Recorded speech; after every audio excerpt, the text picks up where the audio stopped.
दोस्तों, अभी हम फ्रीजिंग एंड अनफ्रीजिंग पेन्स इस ऑप्शन के बारे में थोड़ा सा जान लेंगे। मान लीजिए ये आपका कुछ डेटा है जो एक पेज में या फिर एक स्क्रीन में आपको पूरा नहीं दिख रहा। जैसे कि आपको सिर्फ 17 रो ही यहाँ पे दिखते हैं, 1 to 17 ही दिखते हैं। जब आपको इसके नीचे का डेटा देखना है तो आपको ये स्क्रॉल बार यूज करके नीचे स्क्रॉल करना पड़ता है या फिर ऊपर स्क्रॉल करना पड़ता है, या फिर माउस की सहायता से जो माउस में जो स्क्रॉल दिया है, बीच में जो व्हील दिया है उसको आप एक तो नीचे ले जाके या फिर ऊपर ले जाके स्क्रॉल करके ये डेटा देख सकते हो। लेकिन जब आप ये नीचे लेके जाते हो तो आपका यहाँ पे ये जो हेडिंग था, ऊपर जो यहाँ पे हेडिंग दिखता था, जैसे मैं अभी अब स्क्रॉल अप करता हूँ तो ये जो हेडिंग है ये मुझे अभी दिख रहा है। लेकिन मैं जब ये डाउन एरो पे क्लिक करता हूँ तो ये हेडिंग भी ऊपर चला जाता है, ये मुझे हेडिंग भी नहीं दिखता। तो मुझे समझ में नहीं आता कि ये जो डेटा है इसका हेडिंग क्या है, ये क्या है, ये अमाउंट है या फिर क्वांटिटी है या फिर टोटल है। तो ये मुझे समझ में नहीं आता। जब जब डेटा बहुत ज़्यादा हो तो आपको ये हेडिंग बहुत इम्पोर्टेंट है। तो ये हेडिंग कैसे रखना है? तो ये हेडिंग रखने के लिए सबसे ऊपर जाइए और एक्सेल में जो ऑप्शन है फ्रीजिंग पेन्स उसका यूज़ कीजिए।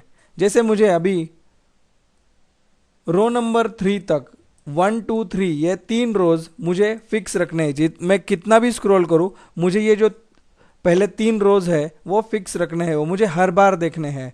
तो मैं क्या करूंगा, मुझे 1 2 3 ये 3 रोज चाहिए तो मैं 4th रो पे क्लिक करूंगा। 4th रो पे मतलब A4 पे मैं क्लिक करूंगा और यहाँ पे फ्रीज पेन्स, यहाँ पे एक बटन दिया है व्यू। इस रिबन में व्यू इस टैब में यहाँ पे ये डाउन एरो दिया है फ्रीज पेन्स। इस फ्रीज पेन में डाउन एरो पे मैं क्लिक करूंगा और फ्रीज पेन्स ये जो फर्स्ट ऑप्शन है यहाँ पे मैं क्लिक करूंगा। तो इसका मतलब अभी देखो यहाँ पे एक लाइन आपको दिख रहा है, पहले नहीं था, पहले ये लाइन नहीं था। जैसे अगर मैं ये निकाल देता हूँ अनफ्रीज पेन्स तो ये लाइन निकल जाता है। और जैसे मैं इस पे अभी मैं वापस A4 पे क्लिक करके फ्रीज पेन्स इस ऑप्शन को क्लिक करता हूँ तो ये लाइन आपको यहाँ पे दिख जाएगा। अब मैं कितना भी स्क्रॉल करूँ ये फर्स्ट 3 जो रोज है 1 2 3 ये नहीं बदलने वाले हैं, ये हर पेज पे मुझे दिखेंगे। ये देखिए मैंने स्क्रॉल अप किया या फिर स्क्रॉल डाउन किया तो ये सब कुछ यहाँ पे फ्रीज हो जाता है, ये फर्स्ट 3 रोज। वैसे ही मान लीजिए जब मैं लेफ्ट में स्क्रॉल करता हूँ या फिर राइट में स्क्रॉल करता हूँ तो ये मुझे यहाँ पे ये जो फर्स्ट वाला जो कॉलम था ए कॉलम ये मुझे फिक्स रखना है। तो वो मैं कैसे कर सकता हूँ, मान लीजिए अभी अगर मैं वापस लेफ्ट में जाता हूँ और मुझे ये फर्स्ट वाला कॉलम भी चाहिए तो मुझे फर्स्ट 3 रोज और फर्स्ट कॉलम ये चीज़ें चाहिए। तो ये मुझे इसके लिए क्या करना पड़ेगा, सबसे पहले मैंने जो अभी जो फ्रीज पेन किया है उसे मैं निकाल लेता हूँ। व्यू में जाके फ्रीज पेन पे जाके अनफ्रीज पेन्स इस पे क्लिक करता हूँ तो ये फ्रीजिंग जो मैंने किया था पेन्स का वो निकल गया। अभी मुझे कितने कॉलम्स चाहिए, ए कॉलम, ये एक कॉलम रखना है और कितने रोज चाहिए, 3 रोज। तो मुझे क्या करना पड़ेगा, पहले 3 रो छोड़ के चौथे वाले रो में मुझे मेरा ये जो बॉक्स है डार्क बॉक्स वो मुझे 4th में रखना पड़ेगा। और मुझे कॉलम कितना चाहिए, एक कॉलम।